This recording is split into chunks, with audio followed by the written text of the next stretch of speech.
You guys know Ryan Higa, right? He freaking was a big OG YouTuber, one of the freaking first big YouTubers, and also he had, I think he was like the second or third person to hit 1 million subscribers, and he was the #1 guy, most subscribed on the platform for quite a while, dude. This video is by Jaden Wong, dude. Did YouTube fail him? I feel like he just like moved off the platform and started streaming and stuff, but I don't know. Let's hear about it. Getting frustrated with the way YouTube had become. I always believed that, you should focus on quality and not quantity. But in the past 5 or 6 years, YouTube changed that a lot. This is Ryan Higa, better known as Nigahiga. Ryan is a YouTube OG and was the second YouTuber to ever cross 1 million subscribers. Dang, so he actually was the second one. I thought I might have pulled that out of my ass, but I'm glad that I pulled the right thing out and nothing else. But as his channel grew, so did YouTube. And he soon realized that the very website he helped pioneer, dude, he was the Tee guy, was rapidly evolving from the platform. With the swear word in his username. I really have been considering quitting YouTube. I just wasn't having fun making YouTube videos anymore. Bro, I can't tell when these videos are from because he looks the same always. He's always looked like this. The camera quality changes, but he does not. I'm considering quitting YouTube. I just wasn't having fun making YouTube videos anymore. I found that I wasn't creating things that I was happy about. Changes to YouTube's policies, algorithm, and culture presented Ryan with challenges, including burnout, creative blocks, and a general dissatisfaction. And an alcohol problem, dude. Very cinematic, but still, you gotta take that seriously. Check on your friends, dude. Action with the direction. Not skirting that by me. The fact that we are even talking about this shows what's wrong with YouTube. He's expressed these feelings in some of his videos, as well as on various podcasts. And since April 24th, 2020, he has stopped uploading to his main channel altogether. In this video, I'm gonna cover how YouTube's changes over time disrupted Ryan's video making process, why these changes conflicted with his motivations as a creator, and where this has all led him today. And at the end, that's what I'll I want to discuss know. what this all means for the future of the platform. I was just copying the freaking poster in the background, dude. Yes! This is the story of how YouTube failed Ryan Higa. Damn it, I mean, I'm not happy that it failed him. If it failed him, I mean, maybe we're being clickbaited, but I'm not happy for that. I like Ryan Higa. He's a good guy. I liked him way better at the top than Fred. He was following Fred up as the most subscribed, so it was a happy change, a welcome change, and a better change, because he was like the skit comedy guy, dude. Way better representation for us YouTubers. They promote the whole be yourself thing. They do promote that, but it's like, okay, well, be yourself, but be the self that we want. Exactly. Whoa. Yeah. So it's like beginning in 2006, Ryan Higa was among the first generation of YouTubers, and throughout his decade-plus-long career has developed a reputation as one of the most genuine creators in the history of the platform, rarely abiding by trends, never involving himself in any drama, and always prioritizing quality over quantity. The thing I really cared about was putting out good content and stuff that I was excited and happy to make. And anyone familiar with Ryan's work will tell you that his videos were always some of the most creative and unique content on the platform.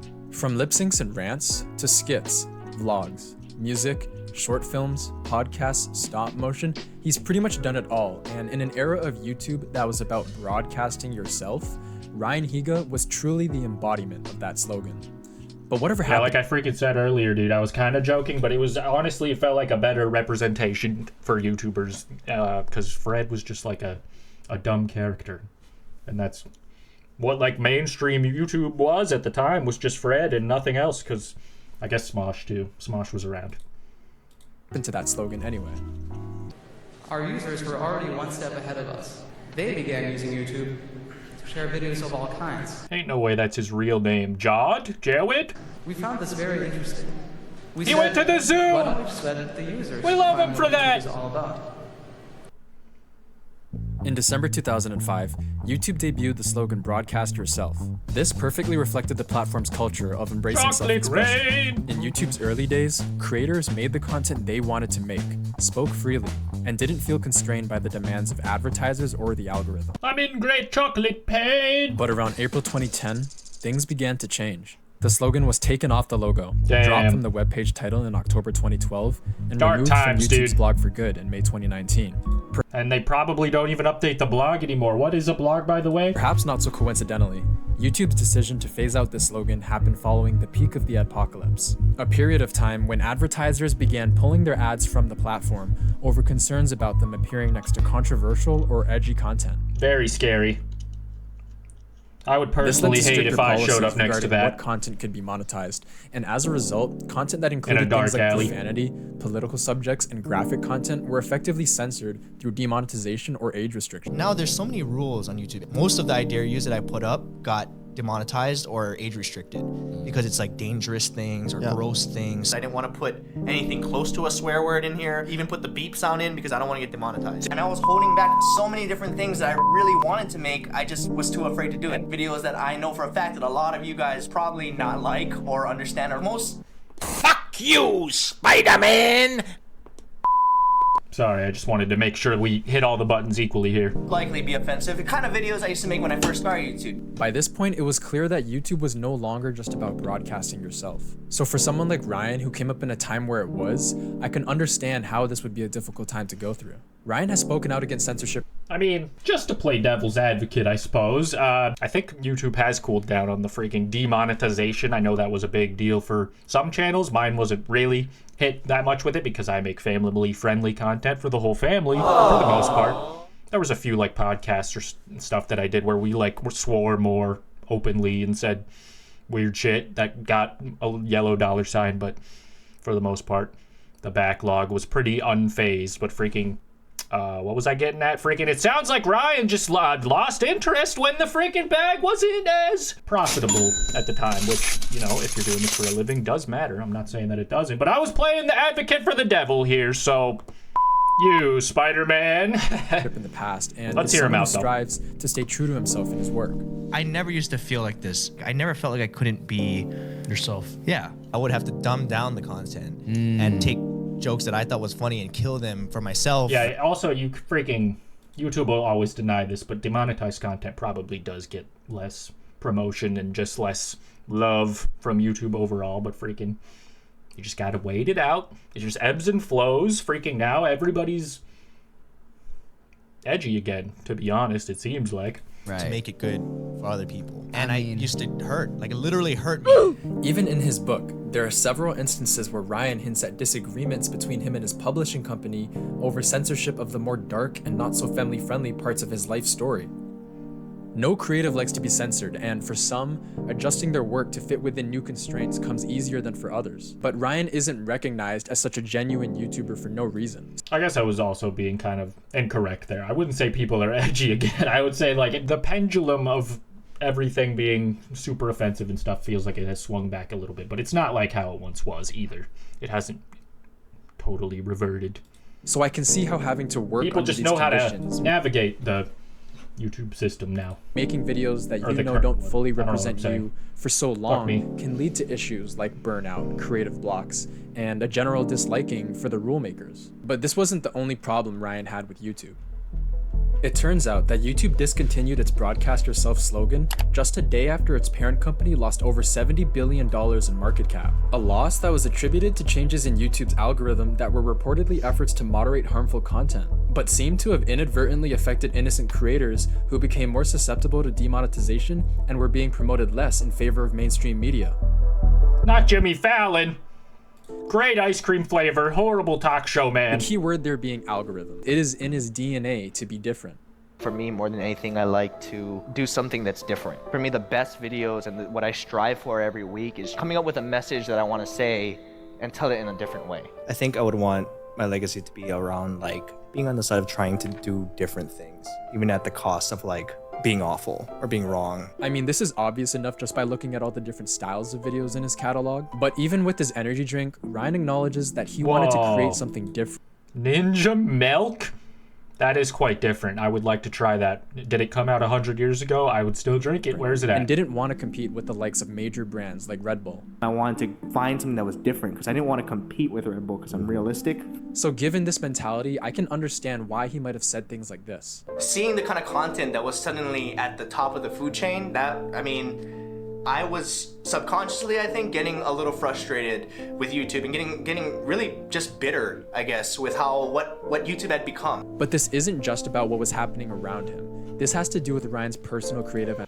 I have dealt with this feeling myself also as someone who's been making videos for a long time, and I feel like the only way to overcome it is to just take a step back and maybe just, I don't know, I feel like you have to like be constantly looking for content that you do like that is in like the more modern landscape of the platform, if that makes sense. Like go on TikTok and just scroll for a while each day and see what people are doing, because a lot of it isn't really annoying and noise, but it'll freaking adapt to not show you that stuff if you scroll away or say don't interest me in that. And I don't know, because I remember having that perspective and just being like everything sucks now, and then now I'm like super past that, just in terms of my age and freaking living long enough to feel like, well, I don't feel like that quite anymore, so I can just like sort of take certain silly things from eras of culture as they come and be like, wow, that is kind of stupid, but it's not the stupidest thing I've ever seen anymore. Which maybe that is just an age thing. Like when I was younger, that was like, this is the dumbest thing ever. But yesterday I bought the Skibbity toilet skin in Fortnite, so,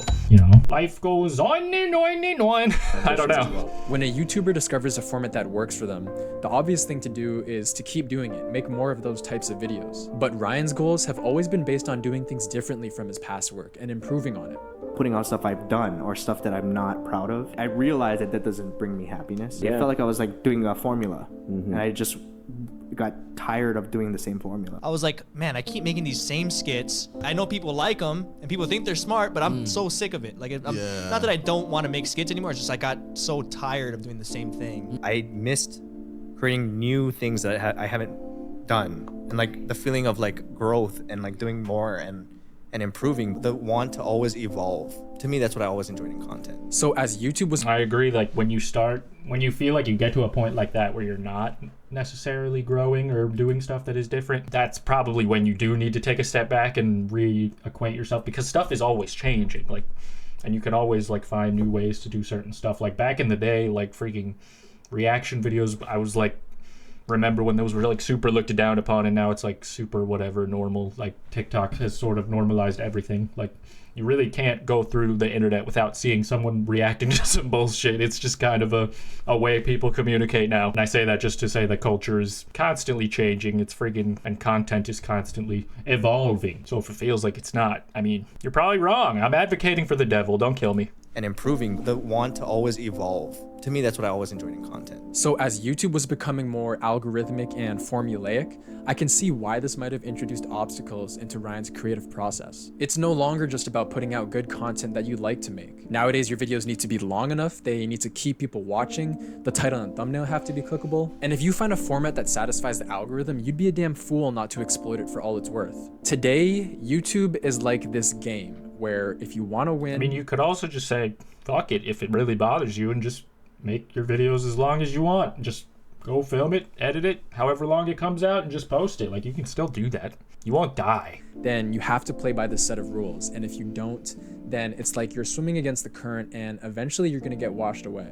And unfortunately, this is what happened to Ryan. Ryan is someone who he got washed away? Holy shit. Purist. Someone whose #1 priority is the quality of his content and doesn't really care about the numbers, the business, and definitely not the algorithm. For the longest time, I tried to fight that system. I was the creator who didn't want to have to worry about business. It was never really about the numbers and stuff. I didn't take into consideration any of that stuff, watch time and labeling it and tags. I didn't care about being #1 or whatever it was. I just wanted to keep the people that were watching happy. I'm just trying to do the things I want to do, even if it's not necessarily the thing that fits the algorithm best. But he could only do this for so long until it eventually caught up to him.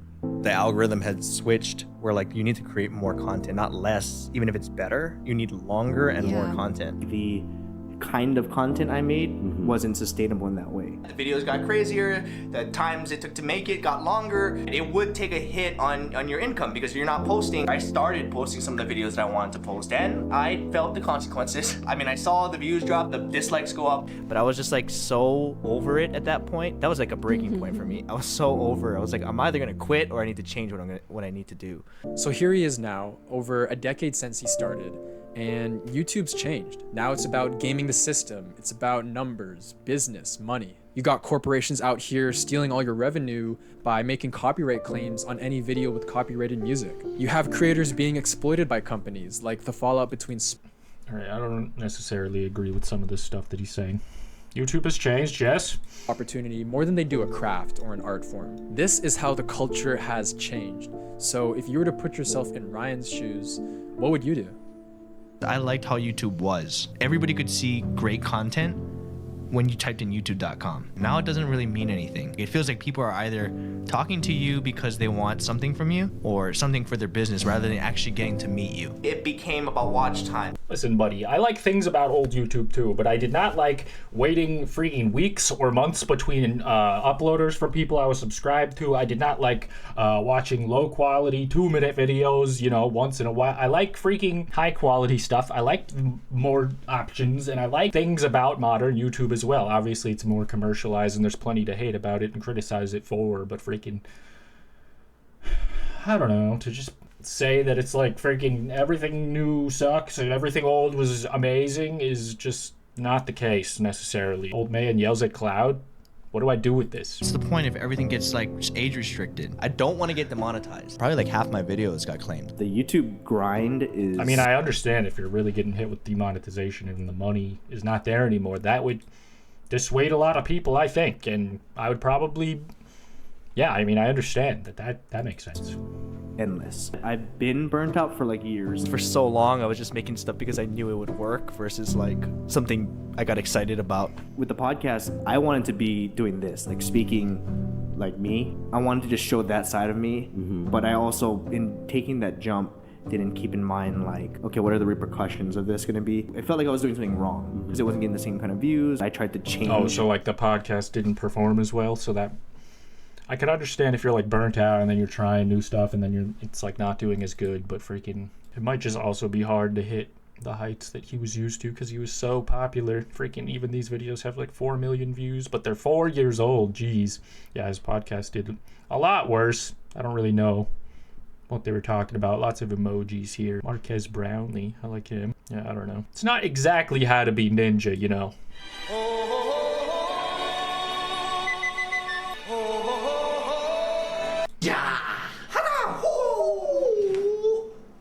The first lesson in being a ninja is to make loud, unnecessary sounds when you hit things. Yeah, that's fire.